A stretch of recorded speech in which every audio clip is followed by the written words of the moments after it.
পিচ্ছে একটা মেয়েকে ঘরের বউ করে নিয়ে এসেছি। লাল টুকটুকে বেনারসি পরে আমার সামনে বসে আছে গুটিসুটি হয়ে। চোখে মুখে কি ভয়! আমি কাছে গিয়ে বসতেই সরে গেল। ঘোমটাটা তুলতেই যেন চোখ জুড়িয়ে গেল। মাশাআল্লাহ, কি অপূর্ব সৌন্দর্য তার! অনেক সময় ধরে তার ওই দুটি নেশা লাগানো চোখের দিকে তাকিয়েছিলাম। বউয়ের গালে হাত দিতেই দূরে গিয়ে বসলো। দেখলাম ফুঁপে ফুঁপে কাঁদছে। ওর চোখে পানি দেখে বুকের ভেতরটা দুমড়ে মুচড়ে গেল। মনে হলো সে কি তাহলে আমাকে বিয়ে করে সুখী না? সে কি অন্য কাউকে ভালোবাসে? এরকম হলে তো বিয়ের আগে একবার জানাতে পারতো। তাহলে তো আমি এই বিয়েটা করতাম না। আমার ভাবনার ছেদ পড়ল তখন, যখন বউ আমার জোরে জোরে কান্না শুরু করলো। আরে আরে, কি হয়েছে? কান্নাকাটি করছো কেন? আরে বাবা, বলবে তো, কান্না করছো কেন? বললে কি আপনি আমার কান্না থামাতে পারবেন?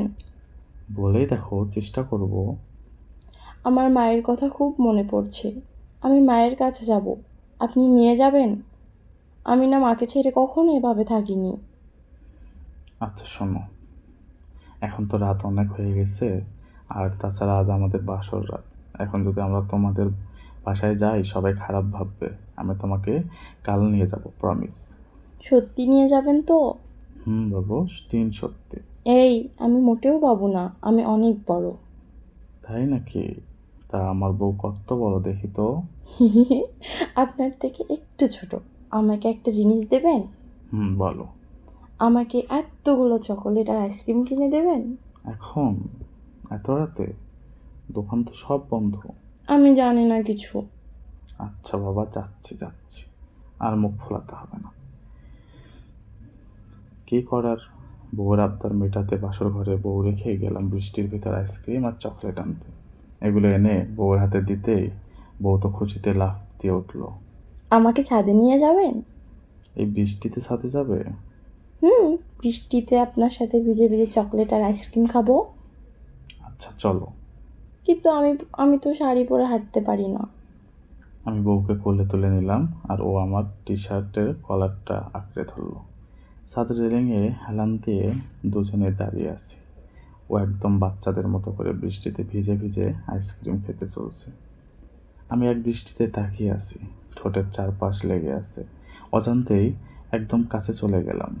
নিজের ঠোঁট দিয়ে ওর ওইটুকু মিষ্টির স্বাদ আমি নিলাম। এটা কি করলেন? আমার আইসক্রিম কেন খেয়ে নিলেন? এভাবে যদি খেতে দাও, তাহলে আরো অনেক আইসক্রিম কিনে দেবো। সত্যি? সত্যি। আচ্ছা, বাসর রাত মানে কি? লজ্জা পেয়ে? বাসরাত মানে আমরা যা করছি সেটাই। এই যে বৃষ্টিতে ভেজা, তোমার সাথে দাঁড়িয়ে গল্প করা, আইসক্রিম খাওয়া, এটাই বাসরাত। আর বাদ বাকিটা সময় হলে বুঝবা। বুঝেছো পিচ্চি বউ আমার?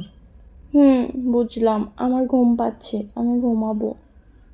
হুম রুমে গিয়ে কাপড় বদলে ঘুমাবো, চলো। কি হলো পিচ্ছি, ঘুম আসছে না? না। কেন? সবসময় মা আমাকে আদর করে মাথায় হাত বুলিয়ে ঘুম পাড়িয়ে দিত। ও আচ্ছা, এই ব্যাপার। এদিকে আসো। কেন? আসোই না। মেঘকে নিজের বুকের ভিতর নিয়ে মাথায় হাত বুলিয়ে দিলাম, আর ও আমাকে শক্ত করে জড়িয়ে ধরে ঘুমিয়ে পড়ল। রোদের বুকে আজ শুধুই মেঘের বসবাস। আজ অন্যরকম এক শান্তি লাগছে আমার। এরপর থেকে মেঘ আর আমি এক নতুন সংসার শুরু করলাম, যেখানে ভালোবাসার কোনো অভাব ছিল না। ওর ওই বাচ্চা বাচ্চা আবদারগুলো আমার খুব ভালো লাগতো।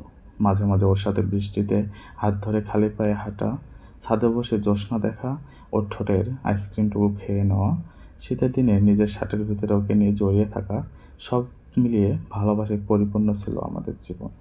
আমি চাই আমার এই পিচ্চি বউটা সব সময় এমন পিচ্ছিই থাকুক। শেষ কথা, শরীরের চাহিদা মেটানো খুব সহজ, কিন্তু এই ছোট ছোট ভালোবাসাগুলো পাওয়া খুব কঠিন। তাই নিজের শারীরিক লালসা না মিটিয়ে একটু ভালোবাসতে শিখুন, খুব সুখী হবেন। না হলে দুদিন পর শারীরিক লালসা ঠিকই মিটে যাবে, কিন্তু ভালোবাসা আর খুঁজে পাবেন না। কেমন লাগলো জানাবেন। কিছু কিছু গল্প লেখার সময় জানি না কেন নিজের চোখ থেকে পানি ঝরে, আর মনটা কেঁদে কেঁদে বলে, যদি এমন কেউ জীবনে আসতো। অপেক্ষায় আছি, কেউ একদিন আসবে। ভালো থাকবেন।